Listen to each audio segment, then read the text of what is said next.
Vamos a poner este tiempo en las manos del Señor con una oración. Sí, Señor Dios Todopoderoso, agradecidos nos presentamos en esta mañana, en este lugar, con el anhelo de que la adoración, la alabanza y toda la gloria sean hoy para ti, y no solo hoy, sino todos los días de nuestra vida. Que tu nombre, Señor, sea exaltado y que el mensaje de esta mañana no engrandezca las palabras, sino que sea tu nombre el que sea engrandecido. Que sea tu palabra la que transforme nuestros corazones y que moldee nuestro entendimiento. Que sea tu palabra la que nos haga crecer alejado de las tácticas mundanas. Protégenos, Señor, de buscar diversión por encima del conocimiento de ti. Señor, queremos que esta sea casa de oración y de comunión entre hermanos y que los temas secundarios, no fundamentales, pierdan protagonismo para que tú seas el protagonista, Señor. El Rey de Reyes, Señor de Señores, fue a la cruz en obediencia a ti, Dios Padre. Ayúdanos a recordar cada día la trascendencia de este sacrificio, las implicaciones para nuestra vida y pon en nosotros el deseo de parecernos cada día más a Él. En el nombre de Jesús. Amén.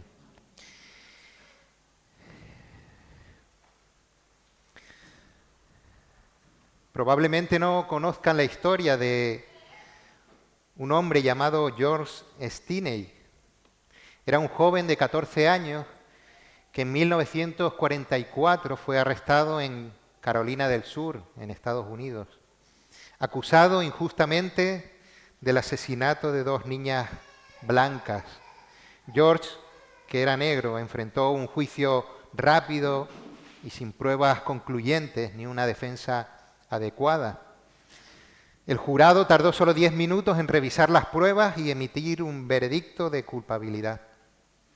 Fue declarado culpable y condenado a muerte, siendo ejecutado en la silla eléctrica. Años después, una jueza reabrió el caso y reconoció que el juicio había sido injusto y que probablemente George no era culpable. Su hermana aseguraba que él estaba con ella en el momento en el que ocurrieron los crímenes. Incluso si su abogado hubiera apelado la sentencia, George no habría enfrentado la silla eléctrica. Imaginen el dolor de sufrir una condena injusta, siendo inocente y sin nadie que intercediera para defenderlo. El pasaje que abordaremos hoy en el Evangelio de Marcos revela una injusticia aún más clamorosa que la del caso que acabamos de mencionar.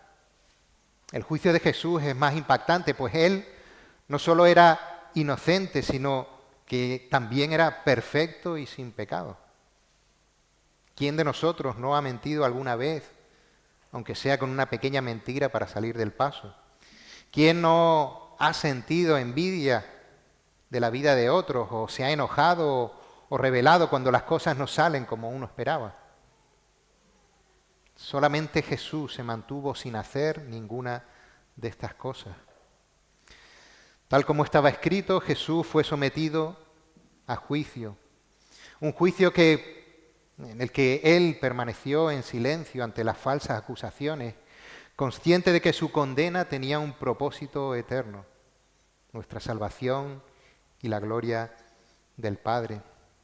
Hoy, al contemplar este pasaje de Marcos, veremos cómo Jesús, en su amor infinito, aceptó una sentencia injusta como la mayor muestra de obediencia a la voluntad del Padre, con el fin de darnos vida eterna.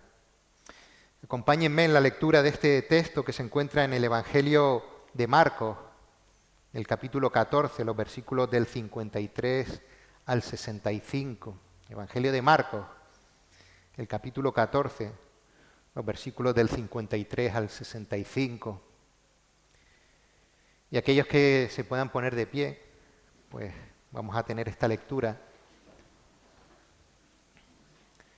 El Evangelio de Marcos, el capítulo 14, los versículos del 53 al 65.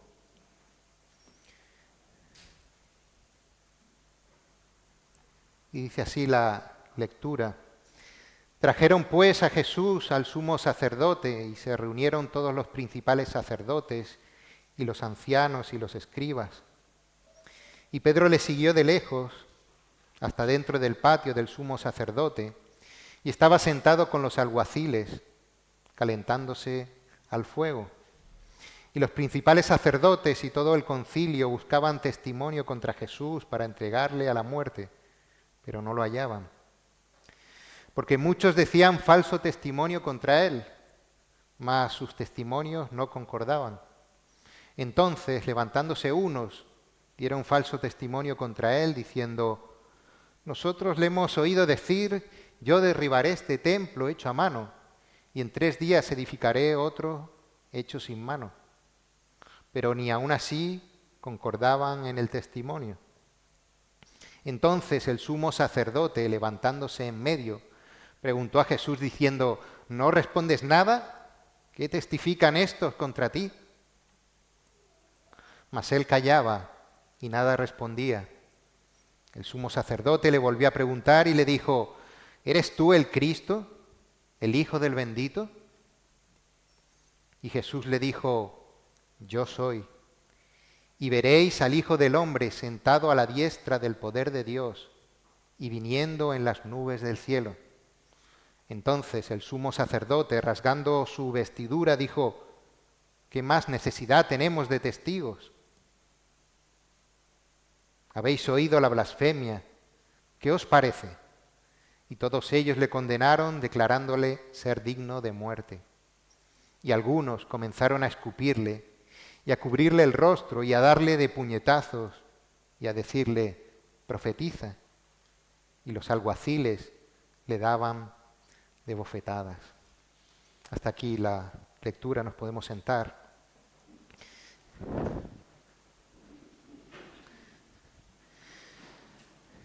En los versículos anteriores dejamos a Jesús siendo entregado por Judas en el huerto de Getsemaní y detenido por un gran grupo de soldados y alguaciles del Sanedrín para ser llevado ante ellos. El Sanedrín, y más específicamente el de Jerusalén, era el tribunal religioso más importante del pueblo judío.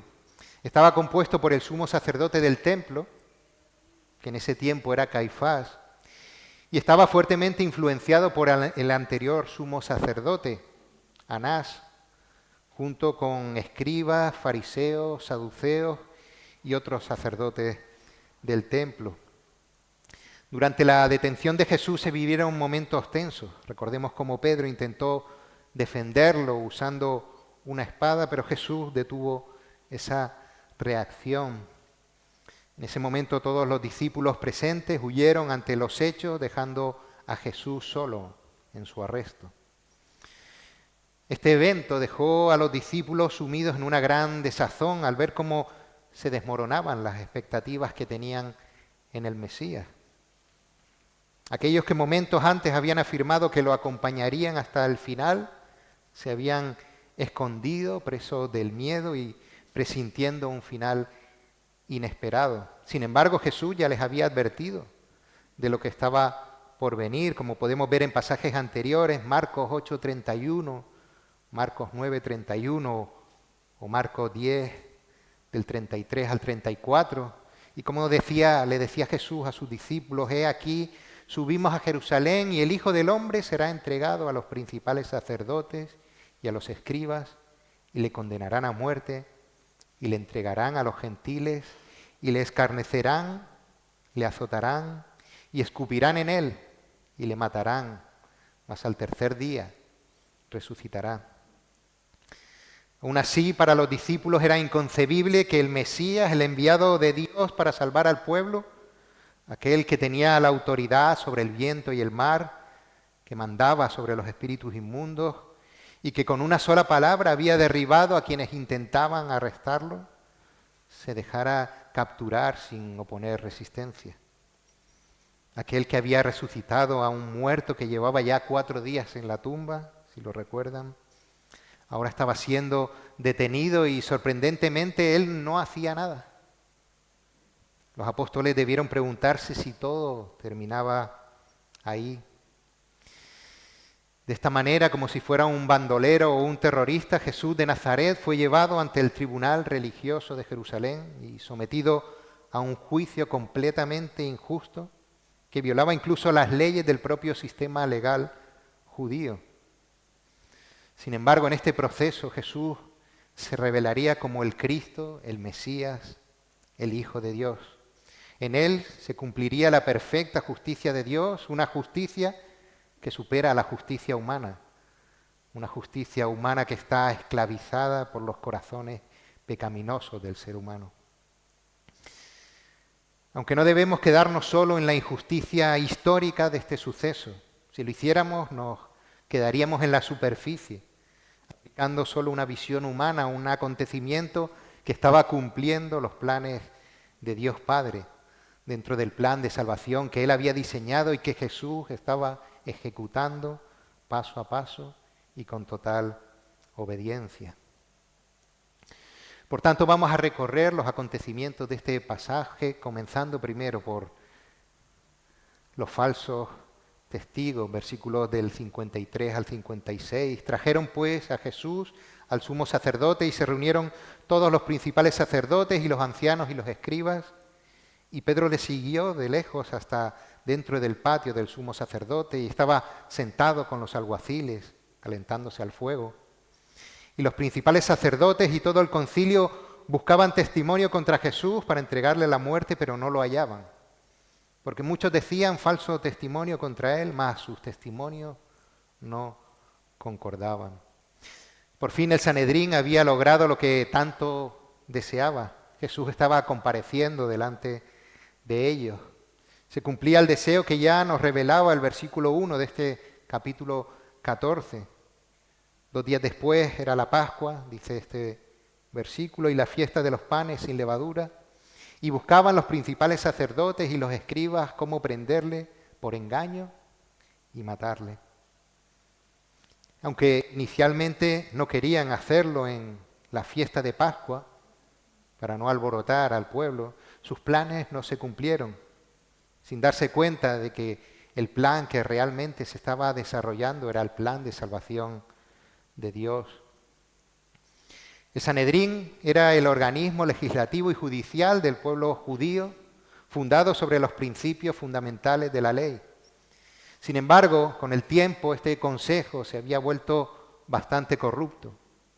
Los nombramientos en esta asamblea estaban influenciados por designaciones del rey Herodes o de Poncio Pilato, el prefecto de Roma, lo cual había politizado ese Sanedrín. En cuanto a los juicios, para condenar a una persona, la ley requería el testimonio de 2 o más testigos que respaldaran la acusación. Además, si alguien acusaba falsamente, debía recibir el mismo castigo que pedía para el acusado, limitándose así las denuncias infundadas. Y en casos de pena capital, de pena de muerte, la ley judía establecía que debía transcurrir un día entero desde el anuncio del veredicto de culpabilidad hasta la ejecución, tiempo durante el cual pues, los miembros del jurado debían ayunar y reflexionar sobre el fallo. Y este periodo también permitía presentar alegaciones adicionales al caso. Por lo tanto, no se podía llevar a cabo un juicio durante una festividad en la que no se podía ayunar, como era el caso de la Pascua, que estaban celebrando en ese momento. En este pasaje Jesús es sometido a un juicio religioso en el cual es juzgado por los líderes judíos. Posteriormente será presentado ante Pilato y Herodes, las autoridades políticas de la región en ese tiempo. Los evangelios sinópticos, Mateo, Marcos y Lucas, no lo mencionan, pero el evangelio de Juan sí incluye que Jesús fue llevado primeramente a la casa de Anás. Como decía antes, Anás había sido sumo sacerdote anteriormente y todavía tenía gran influencia sobre las decisiones del Sanedrín. Este Anás era suegro de Caifás, el sumo sacerdote en funciones, y había obtenido grandes beneficios del comercio que se llevaba a cabo dentro de las murallas del templo, un lugar que era conocido popularmente como el Bazar de Anás. Y recuerdan cuando Jesús desbarató esa cueva de ladrones en la que se había convertido los alrededores del templo lleno de comerciantes. Anás sentía un gran resentimiento hacia Jesús, pero aún así, él, si leemos Juan, no pudo encontrar nada que pudiera sostener en su acusación. Pues después de presentarse ante Anás, Jesús fue llevado a comparecer ante el Sanedrín con Caifás al frente. Y en este punto el Evangelio de Marcos introduce un paréntesis sobre Pedro. A pesar de quién era Pedro, de esa impulsividad, vemos que se acerca de manera oculta y este discípulo no pudo evitar el seguir de cerca los eventos que se estaban desarrollando y entró hasta el patio de la casa del sumo sacerdote, donde se estaba llevando a cabo esta pantomima de juicio contra Jesús. Fue allí, en ese patio, mientras se calentaba junto a los guardias, donde Pedro, angustiado, confundido y temeroso, más tarde negó a Jesús 3 veces, tal y como el Maestro lo había predicho. Hasta ese momento Jesús no había sido acusado formalmente de ningún delito, así que comenzaron a presentarse las acusaciones en su contra. Y es interesante observar que en lugar de esperar a que los testigos acusaran, fueron los mismos jueces quienes buscaban desesperadamente pruebas para condenarlo a muerte. Según Marcos 14, 55, que leemos, y los principales sacerdotes y todo el concilio buscaban testimonios contra Jesús para entregarle a la muerte, pero no lo hallaban. La tradición judía estipulaba que el Sanedrín no debía iniciar las acusaciones, sino que era necesario que 2 testigos presentaran cargos y ellos debían investigar. Fueron pasando testigos, entre comillas, con declaraciones en contra de Jesús, pero ninguno coincidía en sus acusaciones. La ley requería el testimonio concordante de 2 personas para dar credibilidad a esas acusaciones. Y ni siquiera lograron construir una declaración consistente que justificara una sentencia. Eso no hizo sino evidenciar la inocencia de Jesús y el deseo incontrolable de estos líderes religiosos de condenarlo a cualquier costo. Ellos habían decidido la sentencia de antemano y estaban construyendo una mentira para justificarla. El poder sobre el pueblo, su posición política, los beneficios económicos que obtenían, incluso la autoridad moral y religiosa que ellos ejercían, se veían amenazados por las enseñanzas de Cristo. El Evangelio era una piedra de tropiezo para el liderazgo del Sanedrín y para el sistema ritualista y religioso en que se había convertido el judaísmo de aquella época y que Jesús estuvo toda esa semana anterior exponiendo y poniendo en evidencia. No difiere mucho de lo que sucede hoy en día. El Evangelio sigue desafiando la mentalidad ritualista y moralista de un mundo que prefiere confiar en sus propias obras para ganar el favor de Dios, o de un mundo que centra su atención en el hombre como eje del universo, dejando a Dios de lado. Al igual que en los tiempos de Jesús, hoy en día muchas personas buscan justificarse por sus propias acciones, olvidando que la verdadera justicia y salvación solamente se encuentra en Cristo. El Evangelio continúa siendo una piedra de tropiezo para aquellos que desean construir su propia justicia y elevarse por encima de la voluntad de Dios. Los mandatarios del Sanedrín aprovecharon las propias palabras de Jesús para tratar de desacreditarlo, de presentarlo como alguien que quería desafiar y socavar los pilares del judaísmo, presentando a otros 2 falsos testigos. Entonces, levantándose, versículos 57 y 58, levantándose uno, dieron un falso testimonio contra él, diciendo: nosotros le hemos oído decir, yo derribaré este templo hecho a mano y en 3 días edificaré otro hecho sin mano. En apariencia parecía que ya tenían a Jesús. Él había dicho esas palabras, ciertamente, pero no con el significado que ellos querían darle. Ellos querían presentar a Jesús como alguien que quería derrumbar, destruir ese templo, que era el referente de la religiosidad judía. En el Evangelio de Juan vemos este suceso claramente. Y estando Jesús en el templo, los judíos respondieron y le dijeron: ¿qué señal nos muestras, ya que haces esto? Respondió Jesús y les dijo: destruid este templo y en 3 días lo levantaré. Dijeron luego los judíos: en 46 años fue edificado este templo y tú en 3 días lo levantarás.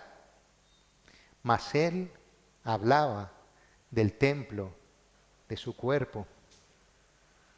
Por tanto, cuando resucitó de entre los muertos, sus discípulos se acordaron que había dicho esto y creyeron la Escritura y la palabra que Jesús había dicho. Ni aun con estas acusaciones, dice Marcos, estos 2 falsos testigos se ponían de acuerdo en las palabras que Jesús había pronunciado. Esto enfureció al sumo sacerdote, quien tomó la iniciativa poniendo de manifiesto a unos jueces injustos. Su labor, la labor de estos jueces, era la de escuchar los testimonios y basándose en ellos tomar una decisión. Sin embargo, Caifás se levantó como acusador para forzar a Jesús a que se explicara de una manera que le permitiera acusarlo. Le dijo: ¿no respondes nada? ¿Que testifican estos contra ti? Jesús callaba. Él era inocente y no tenía que responder a ninguna de esas acusaciones, que no tenían ni fundamento ni base dentro del sistema judicial del Sanedrín. No había 2 testimonios iguales. Ante esta farsa de juicio, Jesús permaneció en silencio.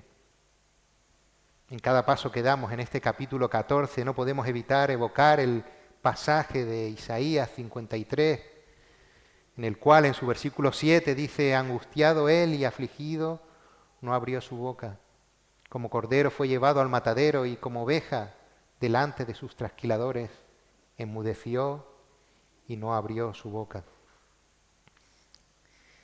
El silencio de Jesús fue un ejemplo de honestidad, pero también de sometimiento a la voluntad del Padre, cumpliendo los propósitos redentores que Dios había planeado a través de Cristo. Mientras tanto, los seres humanos solo exponían su maldad mediante el engaño, el odio y la envidia, representadas en este juicio que solo sirvió para evidenciar la injusticia humana, egoísta y ensimismada, frente a la justicia divina y sacrificial que representó la condena del único justo, quien pagó por el pecado de la humanidad. Finalmente, Caifás decidió sacar la artillería pesada y atacar a Jesús por donde sabía que podía acusarle, con la verdad. Y Jesús se presenta delante de todos como el Mesías, manifestando su deidad. El sumo sacerdote le volvió a preguntar diciendo: ¿eres tú el Cristo, el Hijo del Bendito? Jesús le respondió: yo soy. Y veréis al Hijo del Hombre sentado a la diestra del poder de Dios y viniendo en las nubes del cielo. Entonces el sumo sacerdote, rasgando su vestidura, dijo: ¿qué más necesidad tenemos de testigos? ¿Habéis oído la blasfemia? ¿Qué os parece? Y todos ellos le condenaron, declarándole digno de muerte. En un principio intentaron acusarle de ser un revolucionario, ya que debían llevarlo ante las autoridades políticas, pero no consiguieron argumentar acusación alguna que encajara con esa imagen de Jesús como un peligroso revolucionario. Por eso Caifás hace esta pregunta. Él sabía perfectamente quién era Jesús. Le había visto entrar triunfalmente en Jerusalén. Le había oído predicar en el templo durante toda esa semana. Conocía bien su vida y milagros. Y sabiendo la respuesta que Jesús iba a dar, le lanzó la pregunta: ¿eres tú el Cristo, el Hijo del Bendito? El bendito era Dios Padre. Jesús no se limitó a responder simplemente sí. Él acudió a las Escrituras para primero asegurar sin ningún género de dudas que Él era el Mesías y que compartía la misma naturaleza divina, es decir, que también era Dios. Y segundo, para mostrar las consecuencias que tendría lo que estaba sucediendo en ese momento. Jesús respondió, yo soy, una respuesta que lo identifica directamente con Dios. Pero siguió respondiendo y la respuesta de Jesús tiene su base en dos pasajes clave de las Escrituras. Uno es el Salmo 110, el versículo 1. Jehová dijo a mi Señor, siéntate a mi diestra hasta que ponga a tus enemigos por estrado de tus pies. Este versículo es fundamental porque Jesús lo utiliza para afirmarse como el Mesías, el Señor, de quien habla el Salmo, sentado a la diestra de Dios, lo que implica autoridad divina, en una referencia clara a su soberanía y a su divinidad. Y lo expone a su diestra, a la diestra del Padre. Pero también es una referencia a Daniel, el capítulo 7, los versículos del 13 al 14. Miraba yo en la visión de la noche y he aquí, con las nubes del cielo venía uno como hijo de hombre, que vino hasta el anciano de días y le hicieron acercarse delante de él. Y le fue dado dominio, gloria y reino para que todos los pueblos, naciones y lenguas le sirvieran. Su dominio es dominio eterno, que nunca pasará, y su reino uno que no será destruido. Este pasaje profético de Daniel describe la figura del Hijo del Hombre, que es la forma en que Jesús se estaba refiriendo en esa respuesta a sí mismo. Aquí Jesús se identifica como aquel que recibe autoridad y dominio eterno, mostrando no solo su humanidad, sino también su carácter divino y su misión de gobernar sobre todas las naciones. Con estas referencias Jesús no solo se mostraba como el Mesías esperado, sino que también declaraba su igualdad con Dios y su papel en el cumplimiento del reino eterno que Él vendría a establecer y el juicio al que sometería a toda la humanidad y a todos aquellos que le estaban juzgando a Él en aquel momento. ¿Eres el Cristo, el Hijo del Bendito?, le preguntó el sumo sacerdote Caifás.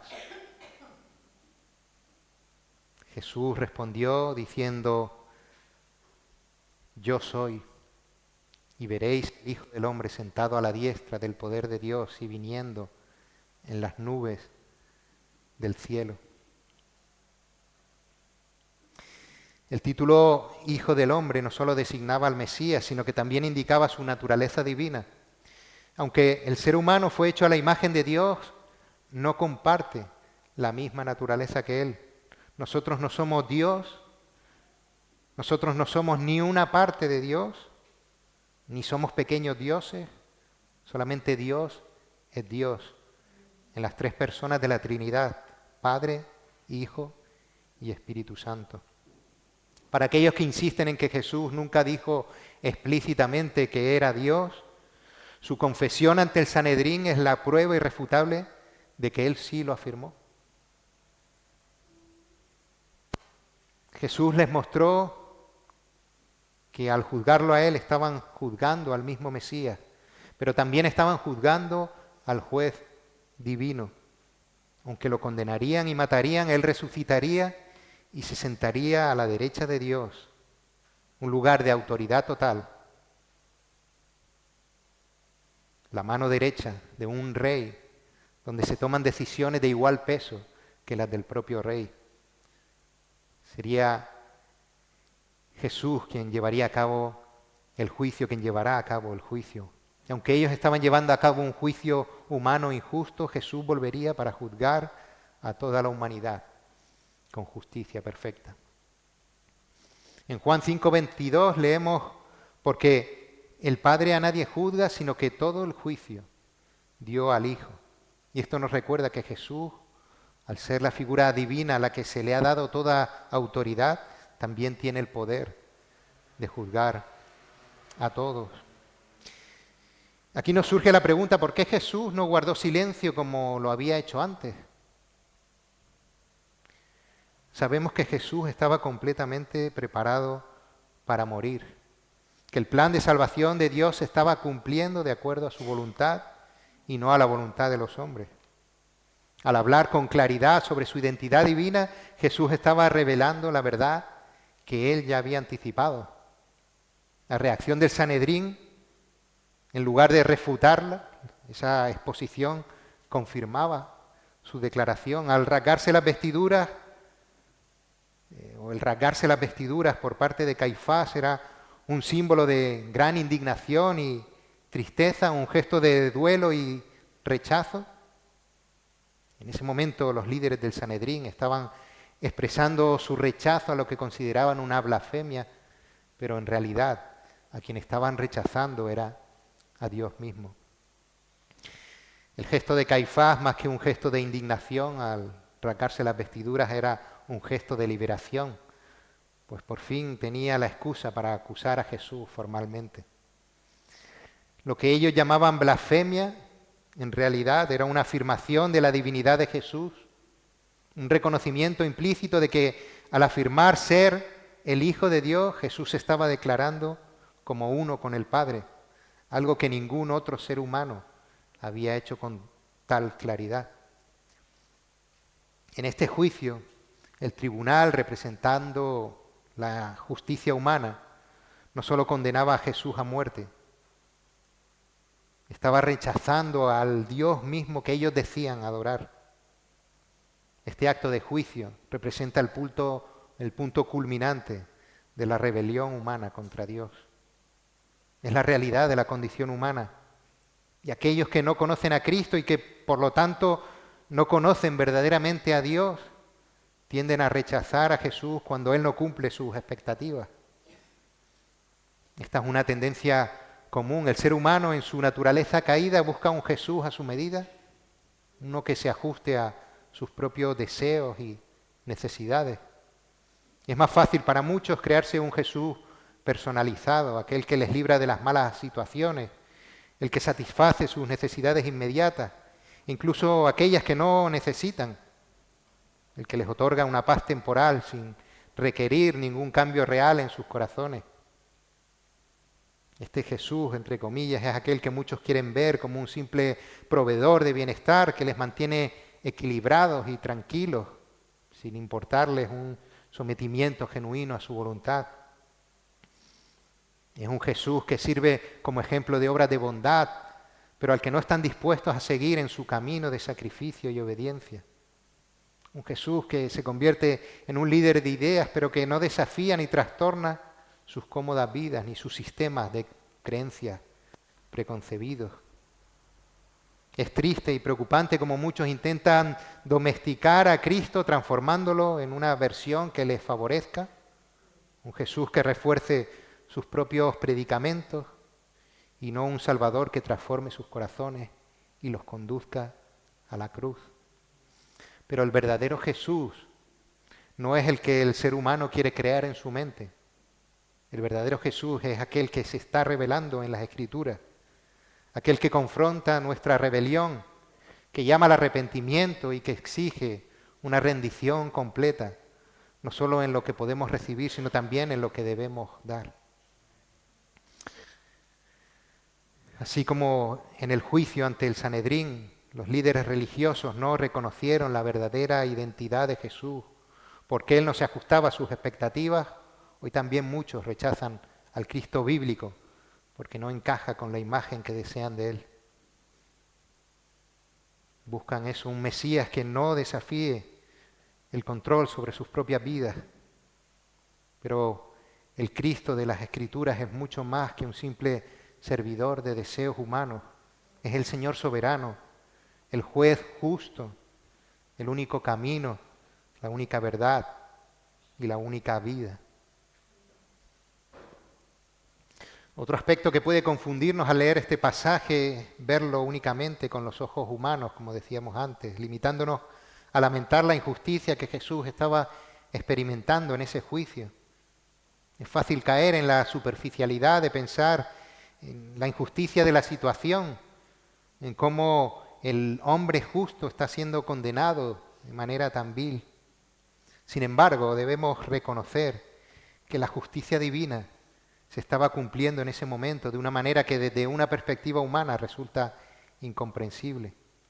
Jesús, el único que nunca cometió pecado, el único que vivió de acuerdo con la ley de Dios de forma perfecta, estaba siendo sometido a una condena injusta.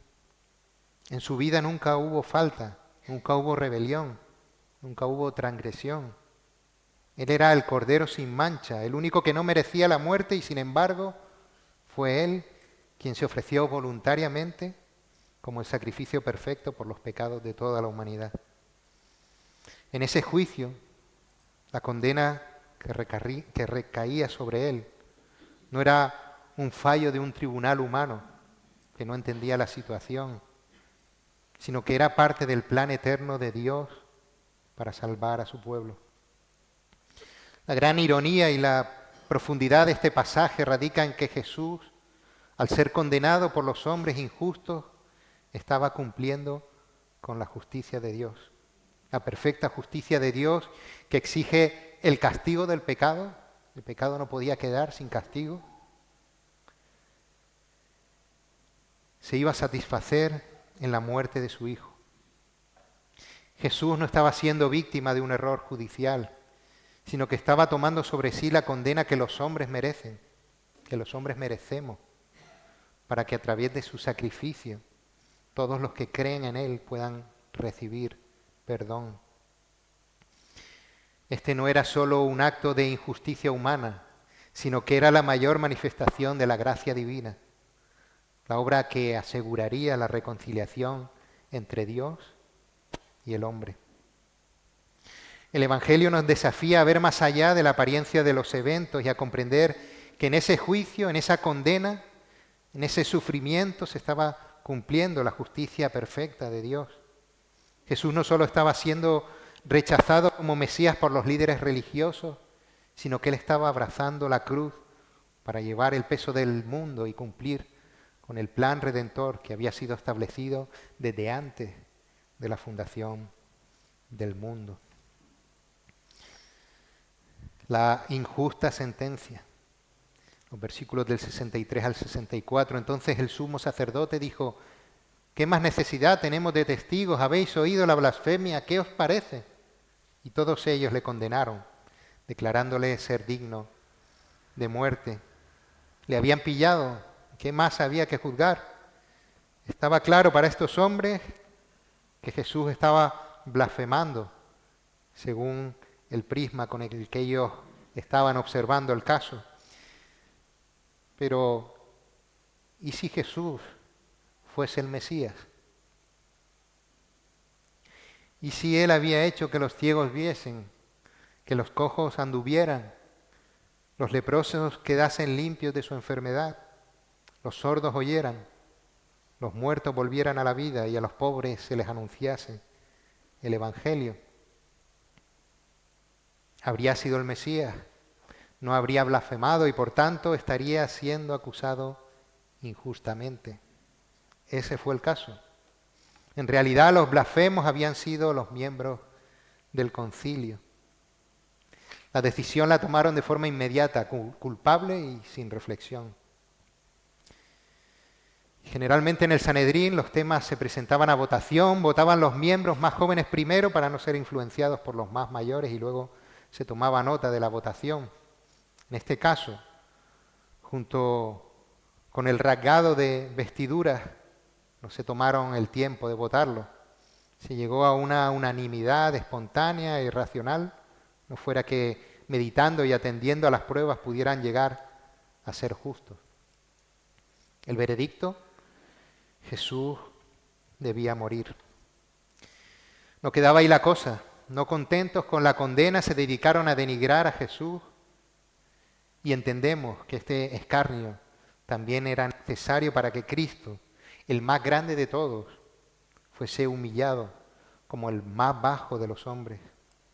Sufrió el abandono de sus allegados, la injusticia de los jueces, el escarnio de los que días antes le habían aclamado. Jesús no fue tratado como un preso injustamente condenado, sino que recibió la burla en forma de escupitajo, como una forma terrible de mostrar el desprecio por él como ser humano. También le cubrieron la cabeza y le pegaban puñetazos. Se había abierto la veda y para ellos Jesús había perdido incluso la condición de ser humano. Era alguien a quien tenían derecho a pegar, escupir, insultar, reírse de él y también de lo que él representaba. Le decían: profetiza, adivina quién te ha pegado. La ignorancia humana alcanza en ese punto su máximo apogeo. Eran incapaces de reconocer al Mesías e incluso abusaron de él. Si verdaderamente hubieran sabido.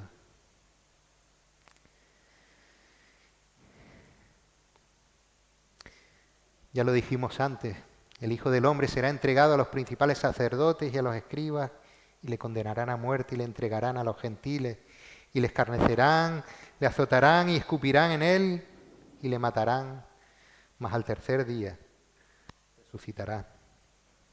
Posteriormente sería llevado ante Pilatos porque el Sanedrín no podía ejecutar a Jesús y ya estaban preparando las acusaciones que presentarían delante del prefecto romano porque el ser hijo de Dios a Pilatos le importaba bien poco. Este juicio injusto nos muestra la verdadera cara de la condición humana, una condición pecadora que busca su propio beneficio y que rechaza a Dios aún en la claridad de los hechos. Pero este juicio también nos muestra la justicia de Dios cumpliéndose en la figura de Jesús. Era necesario que Jesús pasara por todo esto. Era necesario que fuera rechazado por todos, abandonado por todos, sometido al escarnio y a la burla de todos. El Dios que hizo los cielos y la tierra con el poder de su palabra, el Dios que descendió desde su trono y se hizo siervo de todos, nos muestra en este juicio su condición más humilde, sufriendo el oprobio por someterse a la voluntad del Padre para lograr nuestra redención.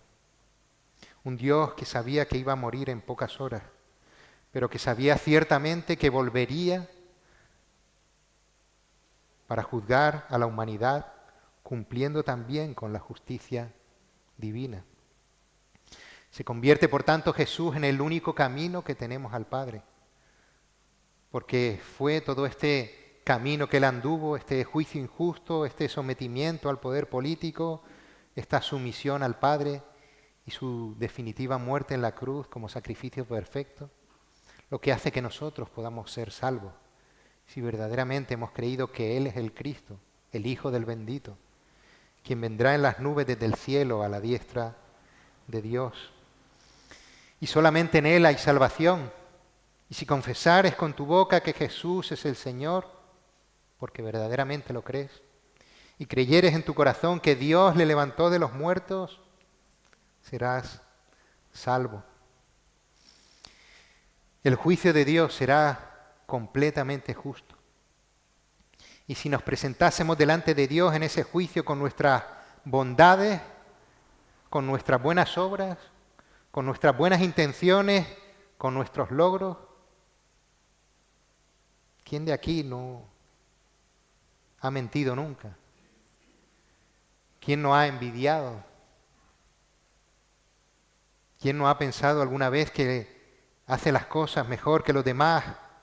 ¿Quién no ha odiado a algún presidente, a algún alcalde? ¿Quién no ha deseado tener algo más de dinero del que tiene? Si es así, somos culpables delante de Dios.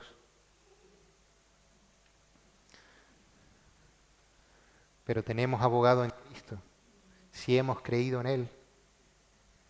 Si hemos creído en Él, Dios nos juzgará como si estuviese juzgando a Cristo.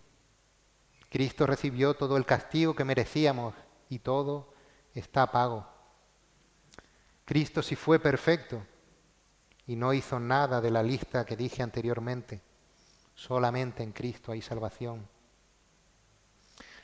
Animo a todos aquellos que nos visitan hoy a conocer a este Cristo, al que fue el sacrificio para cumplir no la justicia humana, imperfecta, interesada y limitada, sino la justicia divina que tejió un plan para salvar a los que nos habíamos perdido por el pecado. Si estás escuchando este mensaje y entiendes el sacrificio sustitutorio de Jesús en la cruz por ti, no esperes más y pon tu vida en sus manos y síguele. Oremos. Padre Celestial, hoy nos acercamos a ti agradecidos, recordando el sacrificio de Jesús, quien soportó el juicio injusto y la condena, primeramente por obediencia a ti y también por amor a todos nosotros. Te damos gracias porque en su obediencia perfecta nos mostró la profundidad de tu amor y nos abrió el camino a la vida eterna.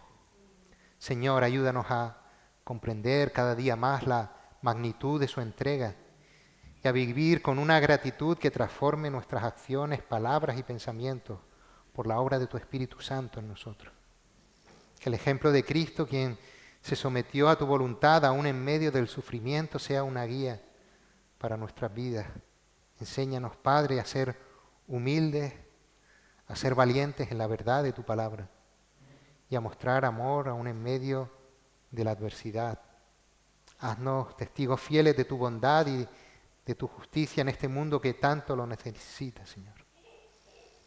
Que como tu pueblo reflejemos la luz de Cristo en todo lugar, siendo instrumentos que lleven tu evangelio de salvación. Y ayúdanos a descansar, no en nuestras obras, sino en la única obra que tiene valor, en la obra de tu Hijo Jesucristo. En su nombre, amén.